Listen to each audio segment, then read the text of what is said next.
Bueno, hola a todos, ¿cómo están? Hoy tenemos una clase modalidad especial. No estoy con COVID, sí, así que bueno, por eso no puedo ir a dar clases presencial. No puedo ir esta semana, ya la próxima sí. Em, y bueno, nada, les subo las clases sí, grabadas, las que hubiera correspondido al jueves 26 de mayo, para que no quede la clase teórica sin mal. Ya en la clase que viene retomamos, o sea, hacemos el TP de proteínas, sí, lo tienen que llevar hecho, yo ya después te los voy a aclarar. Y vemos el tema que correspondería a la próxima. Pero bueno, ahora les dejo sí la parte teórica grabada, así la tienen a disposición para estudiar. Bueno, hoy nos toca ver proteínas, ¿sí? Proteínas y aminoácidos. Las proteínas es el último grupo de macromoléculas de importancia metabólica, digamos, que nos toca estudiar. Nos quedan también los ácidos nucleicos, que no es que sean menos importantes, pero las proteínas, los hidratos y los lípidos, por ahí en todo lo que es metabolismo, bueno, los vamos a ver bastante más en profundidad. Las proteínas, al igual que los hidratos de carbono, están constituidos por unidades monoméricas, que son los aminoácidos, y unidades poliméricas, ¿sí? Que son las proteínas propiamente dichas.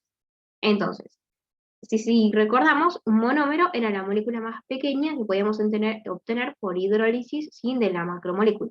Entonces, si yo hidrolizo una proteína, la molécula más chiquitita que voy a obtener es un aminoácido. Bien, esos son los monómeros. Los aminoácidos se juntan, tiqui tiqui, y forman cadenas poliméricas, que se llaman proteínas. Ya vamos a ver en qué se diferencia cada cuántos aminoácidos tenemos de una proteína. La importancia de las proteínas es bastante relevante, la verdad, a nivel biológico. Tienen función no solamente estructural, uno por ahí lo primero que tiende a pensar es que son, que tienen funciones, por ejemplo, no sé, las usamos con el músculo, con el corazón, bueno, es cierto, sí tienen función a nivel de la estructura de todos los tejidos. De hecho, constituyen más o menos el 50% del peso seco de los tejidos, lo cual es un montón. Pero también tienen, por ejemplo, funciones de transporte en plasma, por ejemplo, asociadas a lípidos, pueden transportar lípidos. Está la hemoglobina que puede transportar oxígeno, la mioglobina que también transporta oxígeno pero en el músculo. Después tenemos las proteínas que están involucradas en todo lo que es el sistema inmune, ¿sí? Todas las inmunoglobulinas, bueno, y otras proteínas que son proteínas complejas, sí que se involucran en el sistema inmunitario. También están relacionadas con el reconocimiento de señales, ¿sí? A nivel de la membrana, forman todo el sistema de señalización, sí, de las membranas de las células. Eh, bueno, y otra que me olvidaba, que es re importante, las proteínas que tienen función enzimática. ¿Sí? Las vamos a ver la clase que viene, que son las que actúan como catalizadores biológicos, es decir, sin enzimas básicamente las reacciones químicas no pueden suceder, ¿sí? Con lo cual, bueno, básicamente esas son las funciones más importantes de las proteínas. Después hay otras que también tienen función estructural, por ejemplo el colágeno, función estructural de soporte en los tejidos. Pero bueno, no nos quedemos solamente con que las proteínas tienen función nada más que de estructura en músculo, que está perfecto, pero tenemos todo un abanico de cosas que hacen las proteínas que a veces nos olvidan. Vamos a arrancar esta primera parte viendo los monómeros y los aminoácidos. Yo lo voy a cortar al video cuando termine con aminoácidos, así no les queda tan largo y les queda uno de aminoácidos y uno de proteínas. Bueno, entonces, los aminoácidos, como dijimos, son los monómeros de las proteínas. La estructura de un aminoácido es bastante sencilla. Voy a ver si puedo poner el puntero láser. Ahí está. Como ven, tenemos un átomo de carbono central, ¿sí? Si recordamos, el átomo de carbono tenía 4 enlaces de valencia, y sus 4 valencias van a estar unidas a moléculas diferentes. Entonces, siempre una de las valencias va a estar unida a un átomo de hidrógeno, ¿sí? Siempre. Otra de las valencias va a tener un ácido carboxílico y otra va a tener un grupo amino. ¿Sí? ¿Se acuerdan? Estos los habíamos visto en las primeras clases. Y la cuarta valencia es variable, ¿sí? Para cada aminoácido, por eso está representada acá con una letra R, y puede ser distinta, ¿sí? Para cada aminoácido, y eso es lo que le da la propiedad, ¿sí? Al aminoácido. Es decir, todos los aminoácidos tienen propiedades diferentes, ahora vamos a ver igual que se pueden agrupar según propiedades y demás, y esa propiedad sí se las da la cadena. Ese grupo R, esa cadena que es distintiva de cada aminoácido, les da una identidad, una propiedad particular. Si se acuerdan, Cuando teníamos un átomo de carbono unido a 4 cosas distintas, entonces estábamos en presencia de un carbono quiral, y por lo tanto, acá también van a existir isómeros. ¿Cuáles son los isómeros que vamos a encontrar, o sea, cuál es el tipo de isomería, mejor dicho, que vamos a encontrar a nivel de los aminoácidos? La isomería óptica, ¿sí? A diferencia de los hidratos de carbono, en este caso, los isómeros que va a reconocer nuestro organismo son de la serie L, ¿sí? Es decir, que el grupo funcional tiene que estar ubicado hacia la izquierda. Bien, bueno, entonces recuerden esa diferencia, ¿sí? Isomería óptica, que si se acuerdan era esa propiedad de desviar la luz polarizada hacia la izquierda o hacia la derecha, y los que va a reconocer nuestro organismo van a ser los de la serie L, ¿sí? Los hidratos eran de la serie D, bueno, los aminoácidos son de la serie L. Tenemos variedad para todos los gustos.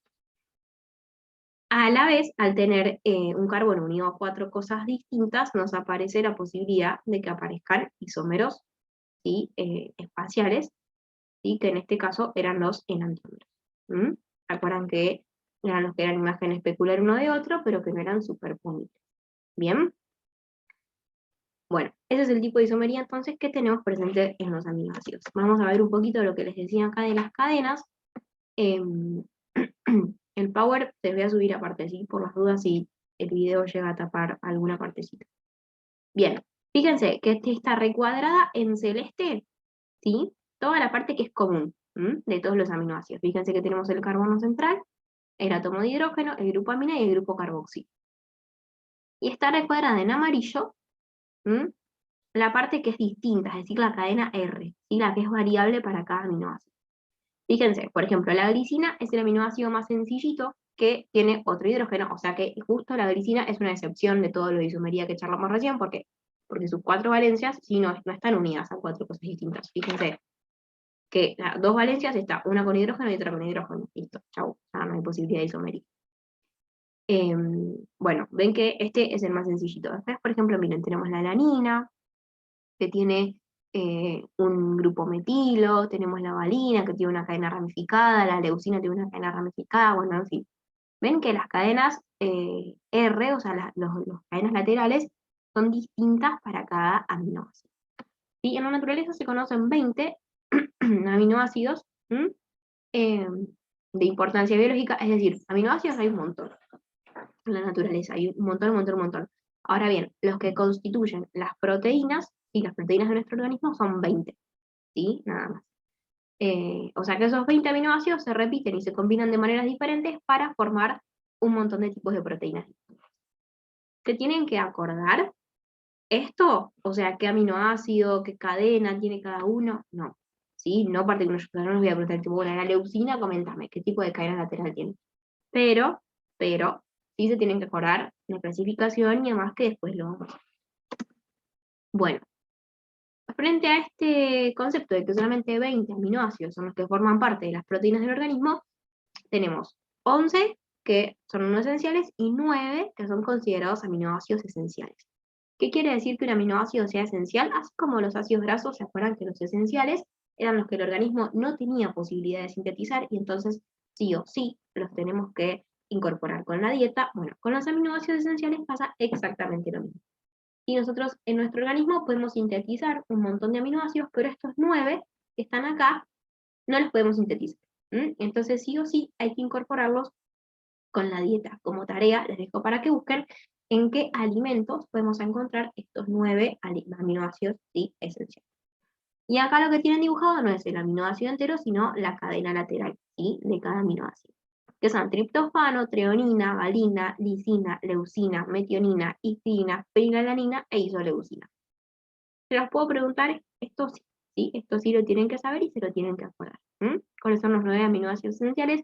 Hay una regla memotécnica, no se las voy a decir ahora porque no puedo escribir, o sea, no tengo pizarrón para escribir, pero háganme acordar que la clase que viene se las digo, ¿sí? Así no se los olviden y se acuerdan todo. Entonces, concepto de aminoácido esencial, tienen que saber qué es un aminoácido esencial y cuáles son. También hay algunos que se llaman semiesenciales, que eso en el libro está un poquito más detallado.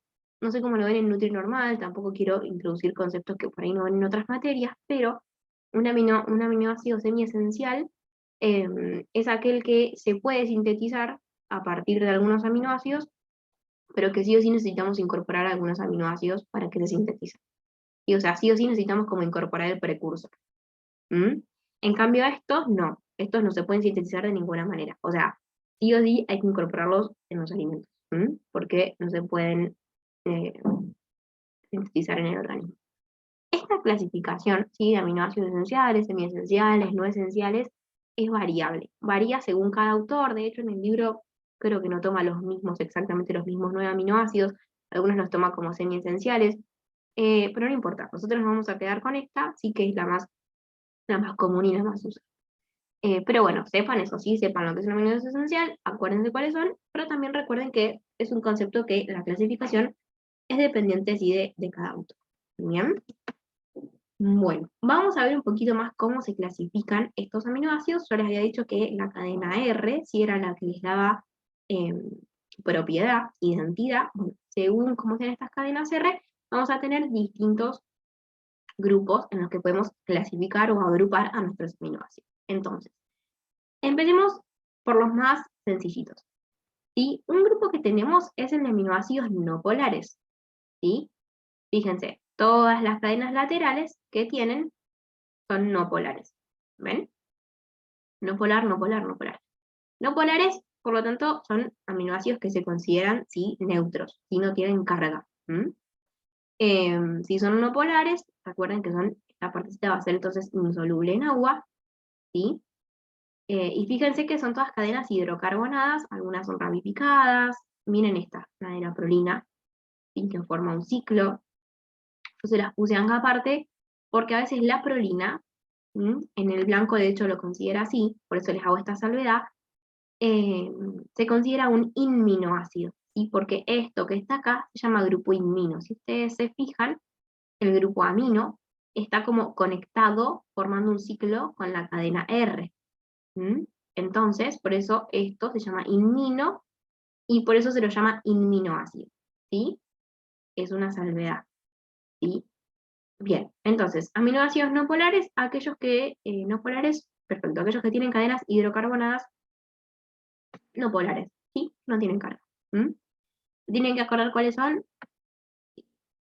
Em, Bien, son estos que tenemos acá: glicina, alanina. Bueno, la glicina es fácil, es el más sencillo. Alanina. La prolina no se lo van a olvidar porque era el que tenía esta salvedad de ser un aminoácido. La valina, leucina, isoleucina y metionina. Por otro lado, tenemos aminoácidos con cadenas laterales polares, ¿sí? Pero que no tienen carga, o sea que también son neutros. Y no, estas cadenas no están cargadas, por más que sean polares. Y entonces, que sean polares, ¿se acuerdan como la molécula de agua que teníamos por ahí como polos de carga dentro de la molécula, pero no llegan a tener una carga neta? Bueno, esto es exactamente lo mismo, ¿sí? No tienen carga neta, pero son polares, ¿sí? Al ser polares, también recuerden que les da la propiedad de ser completamente solubles en agua. ¿Cuáles son? Serina, treonina. Fíjense que todos tienen grupos hidroxilo, treonina, asparagina, tiene acá un grupo carbonilo, y la glutamina, otro grupo carbonilo. Ustedes después me van a decir si tiene función aldehído o si tiene función cetona. Y la cisteína, que tiene azufre, y esto es lo que le da polaridad. Y de vuelta, se los tienen que acordar. Lo tienen que acordar. Entonces, tenemos no polares, polares, aminoácidos aromáticos, y que fíjense que la cadena tiene esta particularidad de que tiene una molécula aromática, una molécula ciclada. Y los hidrocarburos, cuando se ciclan, forman moléculas que se llaman moléculas aromáticas, o cadenas aromáticas. ¿Por qué? Porque en general están en compuestos que tienen olores, como por ejemplo algunas esencias, ¿sí? Pero eso es un detalle que no viene al caso. Lo que sí tienen que acordar es que los aminoácidos aromáticos sí tienen cadenas que presentan ciclos, ¿sí?, en sus cadenas laterales. Bien, y son 3: fenilalanina, tirosina y triptófano. Después tenemos, por otro lado, 2 grupos de aminoácidos que son súper importantes, que son los aminoácidos ácidos, que están cargados negativamente, y fíjense que tiene, además del grupo ácido carboxílico, que tienen todos, tiene un grupo ácido carboxílico extra, ¿sí? Fíjense, tanto el aspartato como el glutamato, los dos tienen un grupo carboxilo de más. y que les confiere una carga negativa neta. ¿Por qué negativa? Ahora lo vamos a ver. Por ese grupo ácido a pH fisiológico tiende a ceder, ¿sí? ¿Se acuerdan que un ácido, lo vimos en la clase pasada, lo que hacía era ceder sus hidrógenos al medio? Esa era la definición que caracteriza una molécula ácida. Bueno, este grupo carboxilo, al tener función ácida, cede sus hidrógenos y queda cargado con una carga negativa, ¿sí? Y por otro lado tenemos los grupos de aminoácidos básicos. Acá les dice cargados negativamente, cargados positivamente, es lo mismo, ¿sí? Ácidos o básicos, da igual. Yo prefiero, de hecho, que los recuerden con ácidos y básicos, ¿sí? Y recuerden que los aminoácidos ácidos, perdón, estos eran los ácidos, los básicos, si los ácidos tienen un grupo carboxilo de más, los básicos van a tener un grupo amina de más, ¿sí? Fíjense que los tres, bueno, en este caso la arginina tiene dos, tienen un grupo amina extra, ¿sí? Eso les confiere al revés una carga positiva, neta, ¿sí? Un aminoácido básico, ¿ven? Cargados positivamente. Porque si se acuerdan, las bases lo que hacían al revés era captar hidrógenos del medio, ¿sí? Entonces eso los hace quedar con una carga positiva, además, ahora lo vamos a ver un poquito mejor. Hago una salvedad, ¿sí? Tenemos también aminoácidos azufrados, que son la metionina, y que son la cisteína, ¿sí? Son estos dos. Y tenemos la histidina, que este grupo a veces también es considerado como especial, ¿sí? Porque fíjense que el ciclo se produce entre el grupo amina extra y el resto de la cadena carbonada, ¿sí? Entonces, agrego esas dos distinciones, y para que las recuerden, los aminoácidos con azufre o azufrados, que son la cisteína y la metionina, y hagan una salvedad con la histidina, y que tiene este grupo especial. Muy bien. Entonces, la clasificación la tienen que saber si tomen esta clasificación que está acá, ¿sí? No tomen la del libro. Igual lean del libro, por supuesto, obviamente, pero a la hora de clasificarlos, igual en el libro está parecido, ¿sí? Pero a la hora de clasificarlos, prefiero que tomen esta clasificación de acá, nos vamos a manejar con esta clasificación de acá. Es similar, ¿sí? A la del libro. La del libro está un poquito más detallada. Si quieren, en la clase que viene lo charlamos un poquito más. Bien, entonces, ¿para qué me sirve a mí clasificar los aminoácidos? Tipo, ¿qué me importa saber del grupo R, qué propiedad tiene, no sé qué? Bueno, porque las propiedades del grupo R sí son las que nos van a determinar los tipos de enlace y que estos aminoácidos pueden tener entre sí. Y eso es lo que va a determinar los enlaces que estabilizan las estructuras de las proteínas. Y lo vamos a ver más. Bien, entonces, dentro de las propiedades de los aminoácidos, dijimos entonces que van a depender mucho de sus cadenas laterales y de sus cadenas R. Según el grupo adicional que tengan, por ejemplo, si tienen un grupo carboxilo adicional o un grupo amina adicional, van a tener la particularidad de poder formar uniones electrostáticas o puentes salinos, y el ejemplo es este que está acá. Acuérdense que eran aspartato, glutamato, alanina, lisina y histidina, sí, esos tres. Fíjense, entre el aspartato y la histidina, entre la histidina y la lisina, entre el aspartato y la arginina, cómo se establecen puentes salinos o uniones electrostáticas, que se debe justamente a que son aminoácidos que tienen un grupo cargado extra en sus cadenas laterales. Y si tienen grupo sulfidrilo, que se acuerdan de la cisteína y la metionina, pueden establecer uniones puentes disulfuro, y que también van a ser importantísimas en estas en las uniones para establecer la estructura de las proteínas. Fíjense que acá también tienen otro puente eléctrico, otra interacción electrostática de tipo puente salino. Fíjense que acá se ve un grupo carboxilo interactuando con un grupo amina. Puentes eléctricos, esto es otro tipo de unión, pero que no es la misma, sí que esta. Y interacciones hidrofóbicas son las que se establecen entre aminoácidos que tienen sí, aromáticos. ¿Sí? Bien, otra propiedad que les confiere a los grupos aminoácidos las cadenas R, entonces, perdón, eran estas, ¿sí? La de los tipos de uniones, bien, que pueden formar según las cadenas laterales y que ahora cuando veamos estructura terciaria va a quedar un poquito más. Otra propiedad que tienen los aminoácidos es que a pH fisiológico se encuentran formando lo que se llaman iones dipolares o Switzer ions, ¿sí? Con que se acuerden ion dipolar está perfecto. O también se dice que son sustancias anfóteras. ¿Qué quiere decir algo anfótero? Que puede actuar tanto como un ácido o como una base dependiendo del pH del medio. O sea que si lo asociamos con los conceptos de la clase pasada, podemos decir que son moléculas que pueden actuar como buffers, ¿sí? Como amortiguadores del pH. Fíjense que los aminoácidos dijimos que tenían un grupo carboxilo, que a pH fisiológico lo que hace es disociarse, ¿sí? Esto era un ácido carboxílico, disociarse y ceder protones al medio. Entonces, acá quedarían con una carga negativa, ¿ven? Este es el aminoácido tal cual se los presenté hoy en la primera diapositiva. Ahora, ¿qué pasa? Ven así, ¿sí? Con un carbono, su grupo amina, su grupo carboxilo, un hidrógeno y la cadena lateral.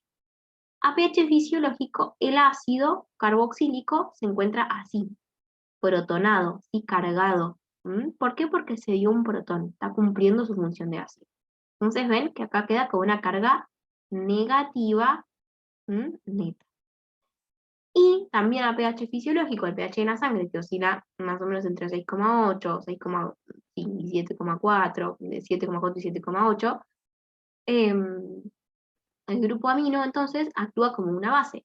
¿Sí? Lo que puede hacer es captar un protón del medio y por lo tanto quedar cargado con una carga positiva, que acá yo me olvidé de ponerla, ¿sí? Pero ustedes pónganle un más acá arriba, ¿ven? Que es lo mismo que está dibujado acá.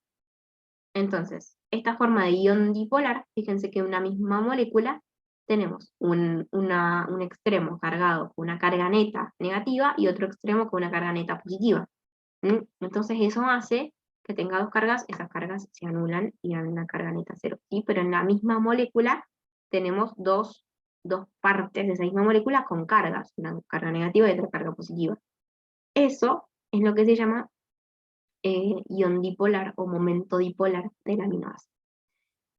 Esto, así, con estas cargas, lo vamos a encontrar para cada aminoácido a un pH determinado, ¿sí? No es que todos los aminoácidos están así al mismo pH, sino que para cada aminoácido hay un pH específico, ¿sí? En el que pueden encontrarse en esta forma de ion dipolar.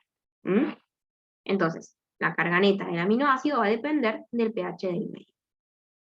Bien, este concepto lo vamos a reforzar en la clase que viene en el pizarrón y va a quedar un poco más. Y bueno, entonces, ¿qué es lo importante? Que los aminoácidos pueden actuar tanto como ácidos o como bases. ¿Sí? ¿Por qué? Porque tienen un grupo carboxilo y un grupo amino.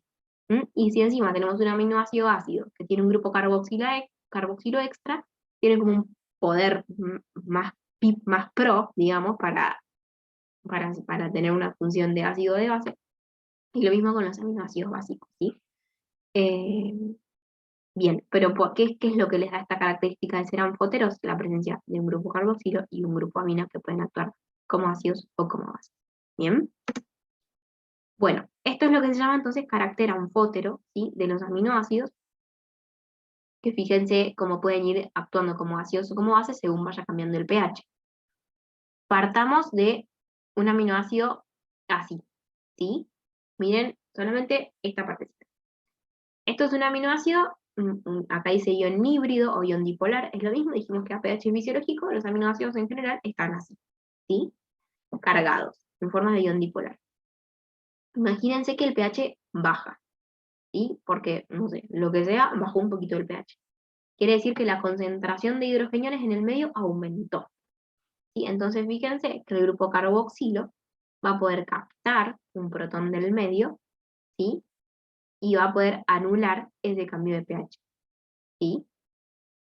Acá estaría actuando, ¿sí? Como una base. Estaría captando un hidrógeno del medio para amortiguar ese cambio de pH. ¿Por qué? ¿Y por qué no lo puede captar el grupo amina? Bueno, porque ya está full protonado, ¿sí? Este no puede captar más protones. Pero el grupo carboxilo sí puede captar uno todavía, entonces lo agarra. ¿Bien? Y amortigua ese cambio de pH. Y ahora pensemos lo contrario, ¿sí? Lo mismo, partimos de un pH fisiológico, donde tenemos los dos grupos cargados, y el pH, en este caso, aumenta, ¿sí? Entonces, ¿qué pasa? Aumenta ¿qué cosa? La cantidad de grupos hidroxilo. Entonces, el grupo amina sí va a poder compensar ese aumento de pH cediendo un protón al medio, ¿sí? Y va a quedar desaminado. Va a actuar en este caso como un ácido, ¿sí? Ante un aumento del pH, ¿sí? El aminoácido actúa como un ácido y tiende a amortiguar ese cambio. Bien, yo entiendo que esto no se entienda a la primera, léanlo, denle una vuelta de tuerca. En el libro está explicado como titulación, curva de titulación de los aminoácidos. Bueno, no se metan con eso porque es un poco complejo, sí. Pero léanlo, denle una vuelta de tuerca, denle una vuelta de tuerca. Y si y aún así no se entiende, eh, igualmente lo vamos a volver a ver la clase que viene en el pizarrón, sí, así queda un poquito más. Bien, pero léanlo. Bien, cortamos entonces hasta acá con aminoácidos y después seguimos viendo proteínas.